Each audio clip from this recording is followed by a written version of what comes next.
Welcome back to this week's episode of Friends of Kayla. I have David Yarus here today. You may know David from being the founder of the first Jewish dating app, JSwipe. He's a mover, a shaker, all of the things, a community builder. So David, welcome. It's so great to have you. Thanks so much. Honored to be here. Yeah, thank you for being here. So David, what led you to creating the first Jewish dating app? I think that most Jews who use dating apps thought of JSwipe. I don't think it was a novel idea because at the time Tinder came out. I think Tinder was really the first like dating app for the most part, or at least mass market app. Super disruptive.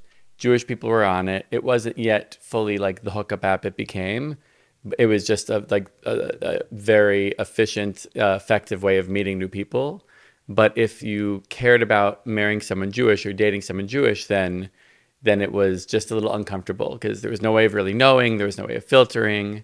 People were like either putting it in like emojis in their bio, or you would have to ask someone after you matched, like, "Hey, are you Jewish?" Which is just an awkward opener.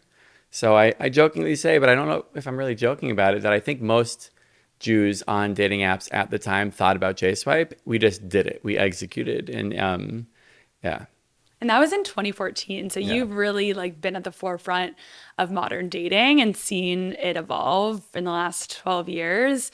I can only imagine like how much it's changed from your perspective, especially like post October 7th. I'm sure more people are now trying to date Jewish more than ever. But what's interesting is like there's this divide now, right, between the Zionist Jews and the anti-Zionist Jews. Was that ever even a thought when you started JSwipe that that could no, be a thing? for sure not. And I've heard a lot of stories these days of people on dating apps that aren't Jewish apps getting either like confronted by, people because they were Jewish, or like getting asked like off the cuff, like what they think about Israel, what their stance are, what their views are. Just getting put into uncomfortable, conversations with people that they don't even know that they just matched with, which is, definitely wasn't, the case years ago. Yeah, I actually have been thinking about this quite a lot recently because I have a girlfriend of mine who's in New York and she posted something on her story recently and it was her matching with a guy on Hinge and he totally like went off at her I think I about saw that. you did. Yeah, Yeah. And she about like being a Zionist, yeah, even though he's Jewish. And I'm like, wow, the fact that people like we have to even like worry about this today is so crazy. And like maybe there needs to be the Zionist dating app and the anti-Zionist dating app. But I mean, I don't think that actually should happen because there should be a way to bridge the gap amongst our community rather than divide us. But 100% we do agree. seem clearly very divided right now. It's a very divisive time. So I think all of us as Jews, like it's very important to marry Jewish and be with someone that's Jewish. Is that something that you were raised to believe in, or was this idea to Jews dating Jews, did this kind of come up later in life as more like a casual, funny thing and a good business No, I idea? think it's definitely something I was raised to believe that I had to do, and believe in. I mean, I can understand the reasoning and rationale behind it. I think, at the end of the day, I'm definitely not, particularly observant or religious, but I live like a very Jewishly active life, and I'd love to be able to share that with a partner who also cares, or who also finds the same meaning and specialness in something like Shabbat, or in something like holidays with the family, as I do. So I can get it. I think the reason why I did it was more because while I've found it important to marry someone Jewish, most of the, most exciting, relationships or women that I had encountered in life were never Jewish. And then it was always like a pickle for me. And so the reason was to try to solve that for everyone, to help making finding someone Jewish as easy and as comfortable as possible.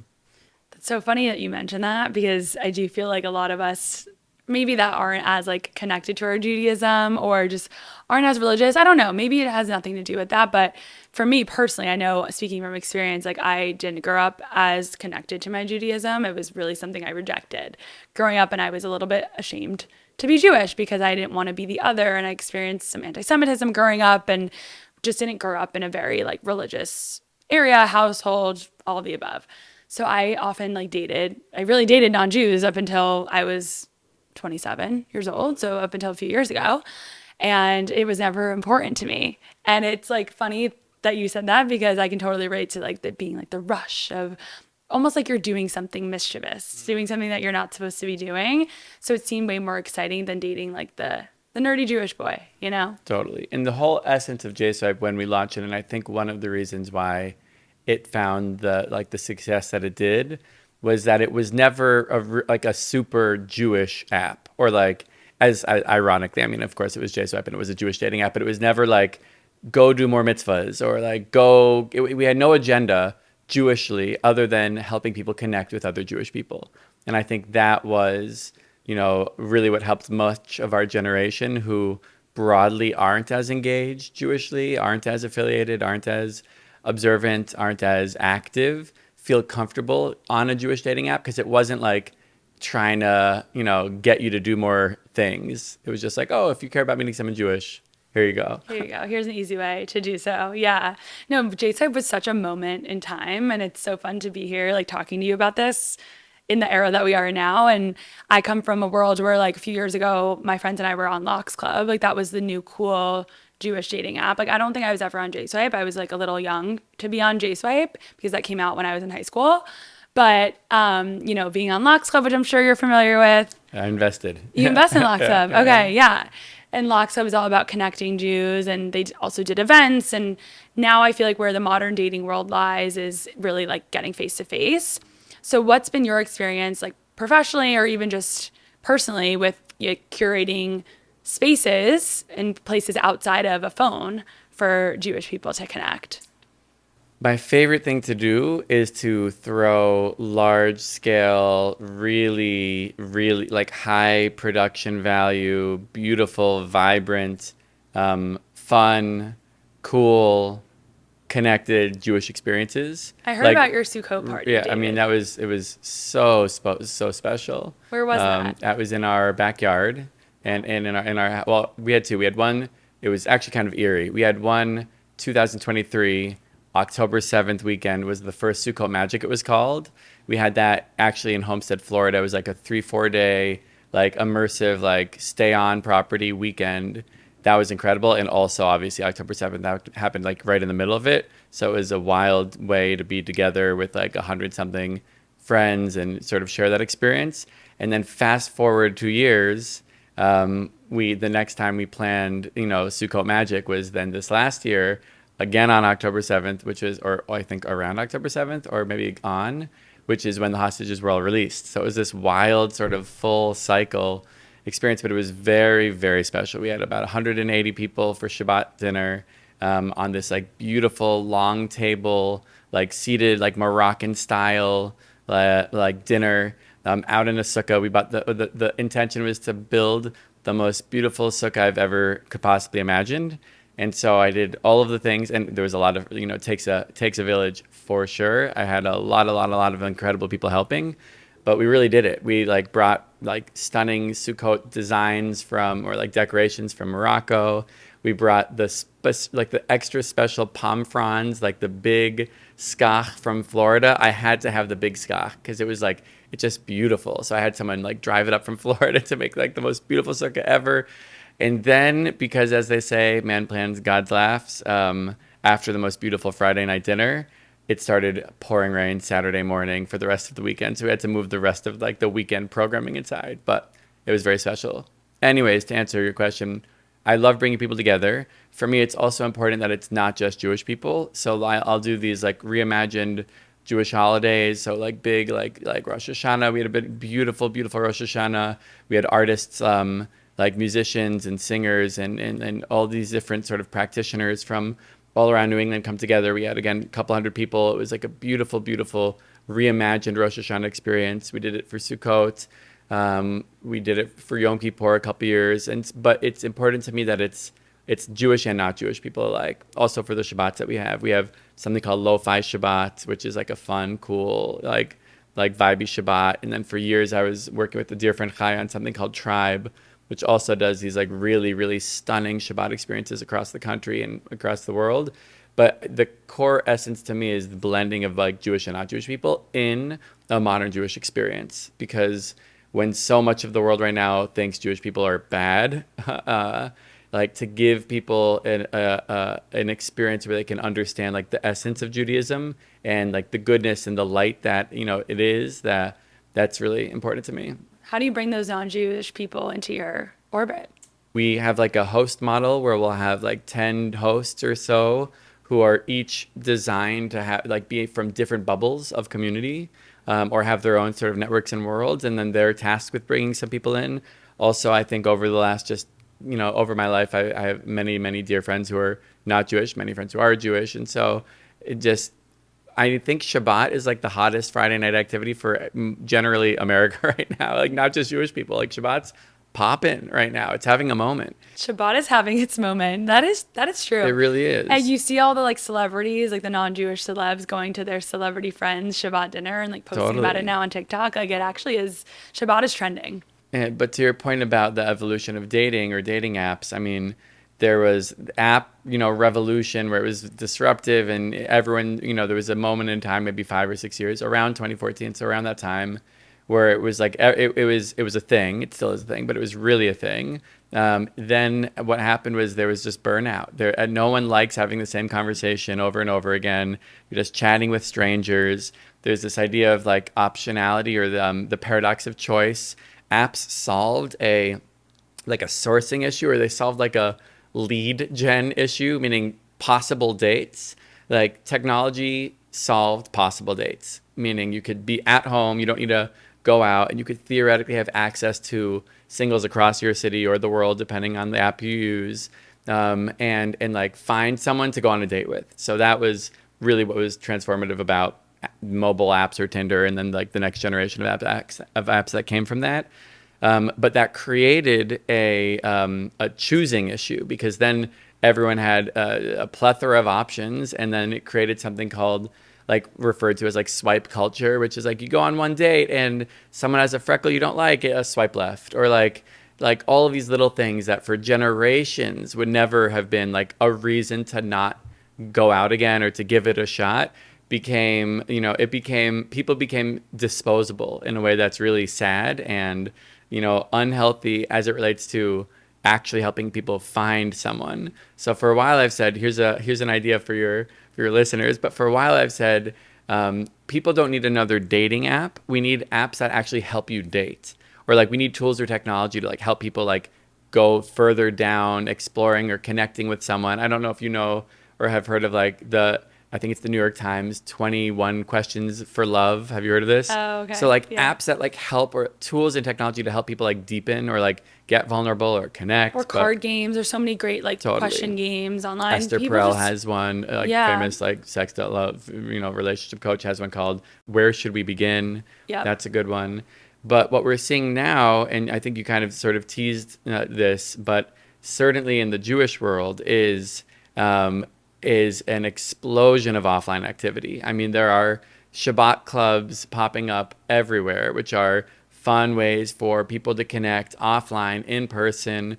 And it's also cool because it's not just dating specific, it's also community. So it's, you know, in a time, I think maybe especially now where post October 7th and the rise of anti Semitism, people are looking for not just to date Jewish, and all of the data has shown that there are, you know, dating Jewish is much more important to Jewish youth than it was before. So that's definitely the case. But further, even just having access to, you know, peer groups of young Jewish people who care in some way, shape, or form about their Jewish identity. And there's tons. I mean, in New York alone, they're also in Miami, they're in Austin, they're in California, they're all over. But these like fun, cool Shabbat pop-ups are really a new way of dating. Totally. Do you feel like slightly responsible for this phenomenon of the paradox of choice as one of Oh, the early no. I founders mean, of a dating app? that's funny. No, I mean, it was coming anyways. I feel if anything that we've always tried. I mean, Hinge nailed it later. And I think Hinge is the best dating app. And currently, I think it's the best like Jewish dating app because it allows you to filter by Jewish. But Hinge nailed it later with like their tagline designed to be deleted. But before they launched out, like years before, we were really always um, positioned as like, I mean, by virtue of you trying to find someone Jewish, it's already a little bit more intentional than just like using a like just any random dating app. So there's always intentionality around, or at least intended around JSwipe. Do I feel responsible for it? I don't know. I feel very good about my karmic imprint and impact on like net love and dating. And so, and I think I helped more people than I hurt, but Absolutely. Yeah. yeah, No, I agree. I'm just kind of giving you some shit I'll there, take David. it. But I'll take it. Yeah. but no, it is interesting to think about how prevalent dating apps were, especially like during COVID. I remember we were all at home, right? We had nothing else to do but just swipe, swipe, swipe. And now it feels like dating apps are dead and no one is swiping anymore and people are getting outside. But what have you seen? Like, do you feel like, I mean, obviously we talked about like making connections, like especially within the community, like getting out, going to Shabbat clubs, getting more involved community wise. But what is it, just like dating app fatigue? Like, what is it in this generation that people are just kind of moving away from the apps? Because I hear that women are on Hinge, and this is what I hear from my friends, is that all the guys suck. And I'm also, let me have a caveat with that one, because I think women can be very negative when it comes to dating. And I'm only speaking on behalf of women because I'm a woman, but I'm sure men also are very negative about it at times. But it's like a very common theme for women to just like shit on men and just be like, all men suck, right? So it's easy to be like, oh, the dating apps, every guy sucks. But I think it is a different world that we're living in. Like the options do seem a little bit more limited. So is it just the algorithm, or is it the fact that people just aren't on apps anymore? It's a good question. I mean, if you look at the stocks, I think it's of Match or of Bumble or basically all public dating app companies, they're all tanking. So that definitely shows you that activity is falling across them. I think there's always going to be, a use and a market for them because they do provide utility. I think you'll probably see dating apps evolve. I know lots of, or at least a handful of really smart people are working on AI powered dating apps, which sounds like spooky, weird, like, I don't know, dystopian, futuristic, but it's not, at least from the people and projects that I'm familiar with, it's not like AI that's sort of chatting for you, which would be, weird. It's like more AI matchmaking. So it basically helps you talk to it and tell it all about you, and it learns more than, a profile really could ever share. And then it does the same type of learning about everyone, and then it somehow connects the dots. And there are a couple of people, pursuing this right now. That'll be interesting to see what happens. I think matchmakers are having like a comeback. I was, researching the matchmaking space for a little bit. And so what's interesting is that they run the gamut from like $2,000 a month for something like not Hinge's, Locks Club's matchmaking.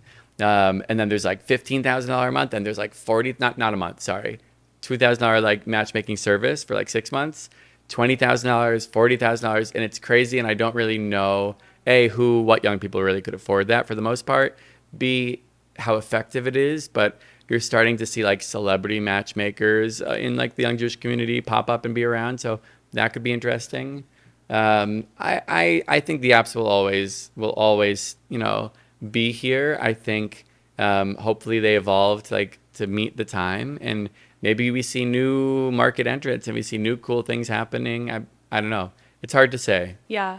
I like the idea and the concept of AI dating apps because I do feel like it could facilitate better matches by going off of like your interests, your hobbies, your values, and hopefully connect you better Totally. with the right people. But we'll see what's to come in that realm. But getting back to just Judaism, connecting people, building community, what are you focused on building right now? I know you have your own agency, Millennial.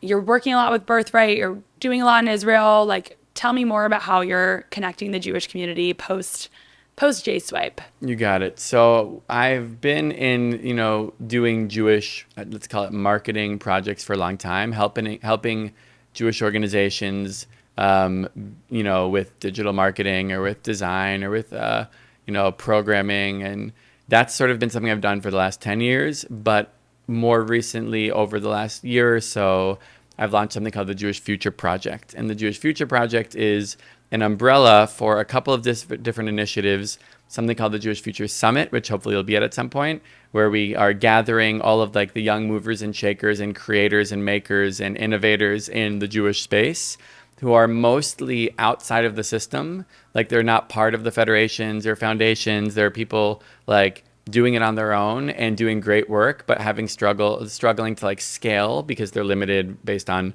I don't know, DIY budgets. And there isn't really a container or a conversation around or a community around like these people. Like maybe we've all found each other, but actually creating like a proper, essentially conference or summit experience where we could all come together to have a conversation about what's working, what isn't working, what is the dream for the Jewish future, what do we need, how can we get there, how do we support each other, and then through creating this, let's call it conversation and community, having some type of network power around all of our individual activity that will hopefully help attract donor dollars and like support for all of these initiatives for people.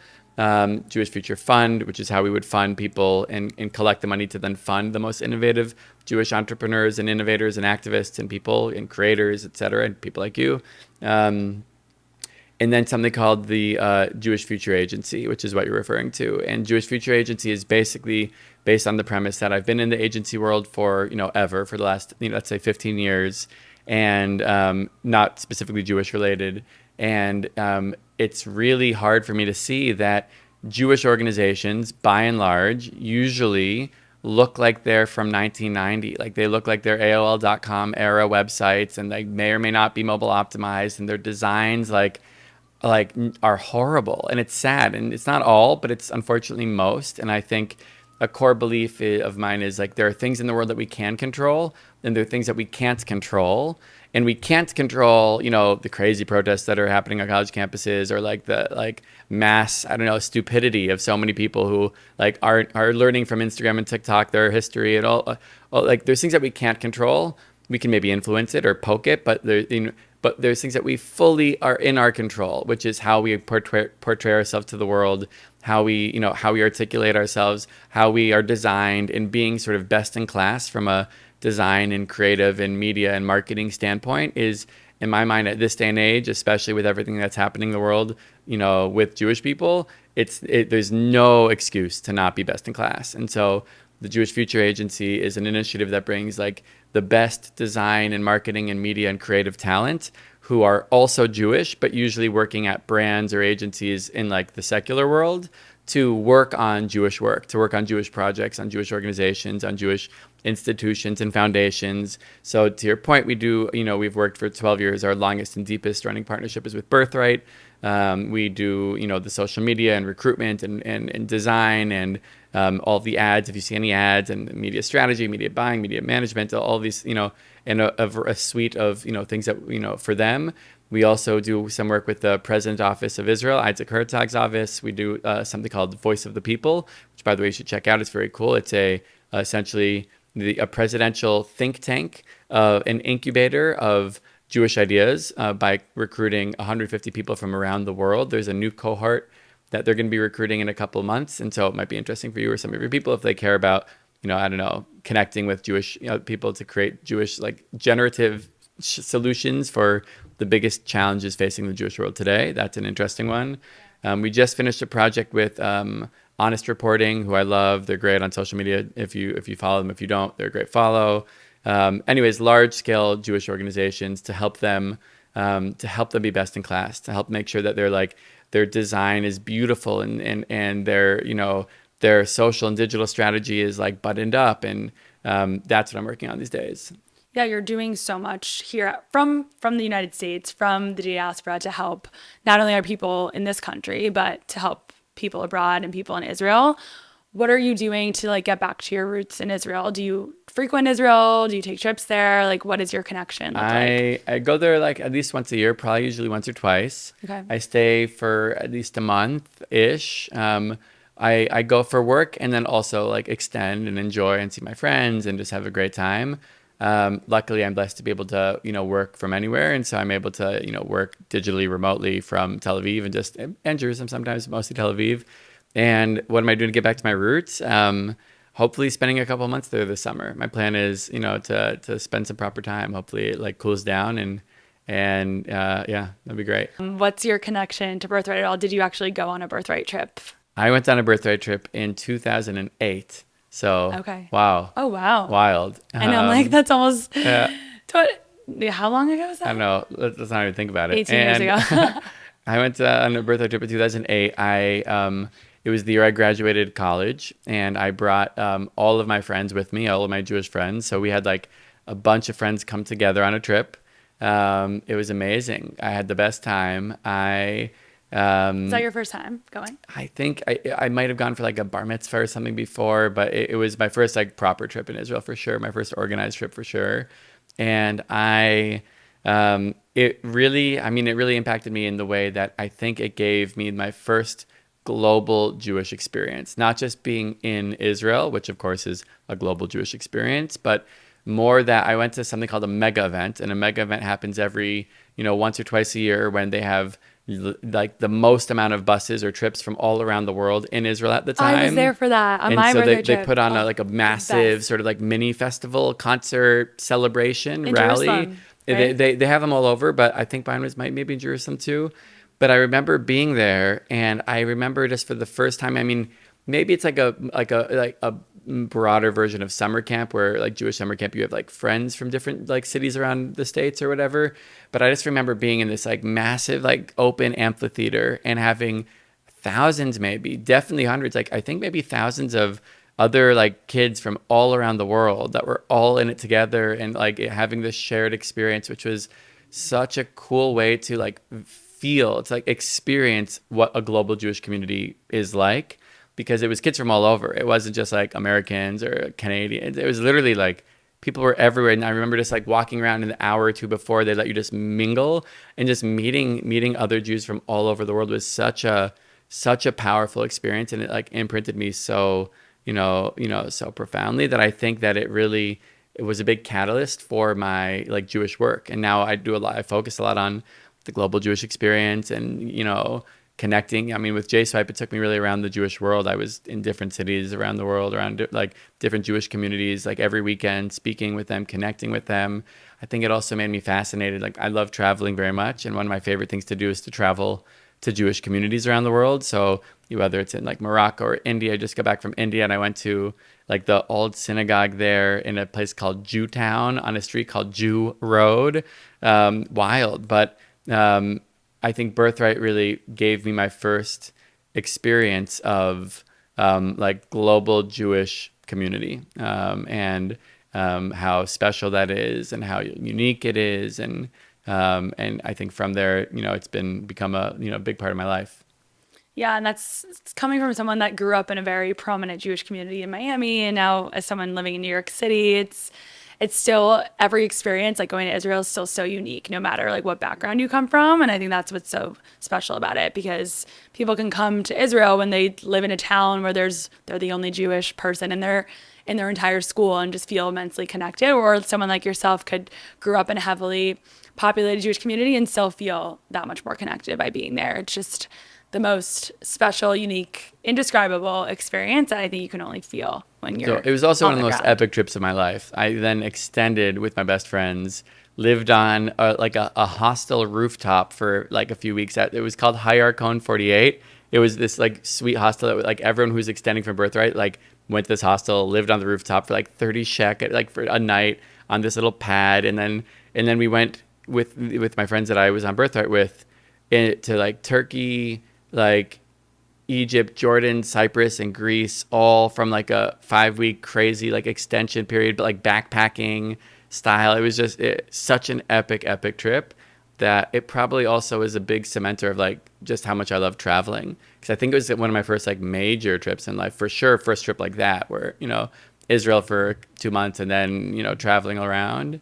So yeah, near and dear place to my heart. Yeah, I mean, it's a far place to go to, but I feel like once you go at least one time, like it really makes such an imprint on your life. I would hope for everyone listening as well, it's made that impact on you as well.